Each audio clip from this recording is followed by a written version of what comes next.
क्या आप जानते हैं कि ड्राइंग शीट के 10 से भी ज्यादा प्रकार होते हैं और हर एक का एक अलग खास काम होता है।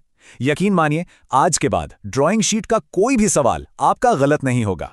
जी हाँ, और ये जानना बहुत ज़रूरी है क्योंकि सही कागज़ चुनना आपके काम को, आपकी कला को और हाँ, आपके एग्ज़ाम के नंबरों को भी एक अलग ही लेवल पर ले जा सकता है। तो चलिए इस दुनिया में थोड़ा और गहरा उतरते हैं।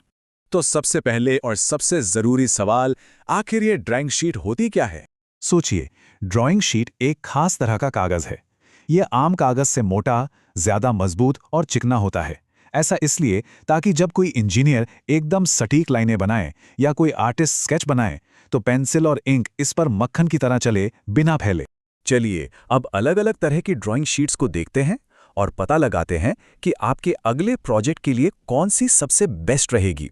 सबसे पहले आती है प्लेन ड्राइंग शीट। अरे हाँ, ये वही है जिसे हम सब ने स्कूल या कॉलेज में ज़रूर इस्तेमाल किया है। इसकी सतह एकदम चिकनी होती है, जिससे इस पर सीधी और साफ लाइनें बनाना बहुत आसान हो जाता है। अब ये है कार्ट्रिज पेपर। इसकी सतह थोड़ी सी खुरदुरी होती है और यही इसका जादू है। ये खुरदुरापन पेंसिल की ग्रेफाइट को अच्छी तरह पकड़ता है, जिससे स्केचिंग और शेडिंग में एक गजब की गहराई आती है। आर्टिस्ट लोगों के लिए तो ये कमाल की चीज़ है। जब आपको अपने काम से किसी को इम्प्रेस करना हो ना, तो आइवरी शीट ही काम आती है। मान लीजिए आप अपना फाइनल प्रोजेक्ट जमा कर रहे हैं या किसी क्लाइंट को अपना डिज़ाइन दिखा रहे हैं। इसकी प्रीमियम क्वालिटी आपके काम को एकदम प्रोफेशनल लुक देती है। ट्रेसिंग पेपर, जैसा कि नाम से ही जाहिर है, पारदर्शी होता है। मतलब आप इसके आर पार देख सकते हैं। इसका सबसे बड़ा इस्तेमाल किसी डिज़ाइन को कॉपी करने या फिर एक के ऊपर एक कई लेयर्स में काम करने के लिए किया जाता है। ग्राफ पेपर को भला कौन नहीं जानता। इस पर जो छोटे छोटे स्क्वायर्स बने होते हैं, वो गणित के ग्राफ बनाने या साइंस के डायग्राम में एकदम सटीक माप लेने में हमारी बहुत मदद करते हैं।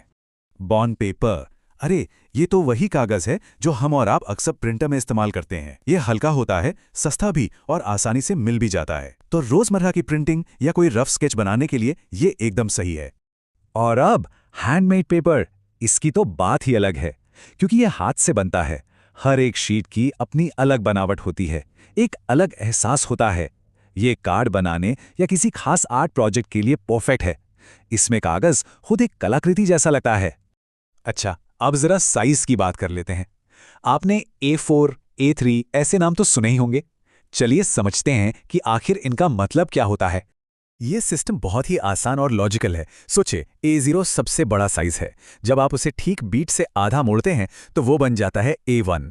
फिर A1 को आधा मोड़िए तो बन गया A2 और इसी तरह ये सिलसिला A4 तक जाता है, जो हमारा सबसे कॉमन कागज़ का साइज है। और हाँ, जो लोग एग्जाम की तैयारी कर रहे हैं उनके लिए ये खास टिप है। A3 और A4 साइज के बारे में अच्छे से याद कर लें। एग्जाम्स में इनसे जुड़े सवाल अक्सर आते हैं, तो ये जानकारी आपके नंबर पक्के करा सकती है। तो ये सारी ड्राइंग शीट्स आखिर इस्तेमाल होती कहाँ है? चलिए फटाफट एक नज़र डालते हैं। तो देखा आपने, ड्राइंग शीट कितनी ज़रूरी चीज़ है। एक तरफ इंजीनियर की टेबल पर मशीन का डिज़ाइन बन रहा है, तो दूसरी तरफ एक आर्टिस्ट के हाथ में स्केच। इसकी ज़रूरत हर जगह है। और अब वो हिस्सा जिसका आप सब इंतज़ार कर रहे थे, एग्जाम के लिए कुछ गोल्डन पॉइंट्स। बस इन्हें याद कर लीजिए और आपके नंबर पक्के समझो। पहला गोल्डन पॉइंट, जैसे ही आप ट्रेसिंग पेपर सुने, आपके दिमाग में बस एक ही शब्द आना चाहिए, पारदर्शी। ट्रेसिंग मतलब ट्रांसपेरेंट। दूसरा गोल्डन पॉइंट, ग्राफ पेपर मतलब चौकोर खाने या स्क्वायर्स। बस इतना ही याद रखना है। तीसरा गोल्डन पॉइंट, जब भी बात हो सबसे अच्छी क्वालिटी की, एकदम प्रोफेशनल काम की, तो नाम आता है आइवरी शीट का। आइवरी यानी हाई क्वालिटी।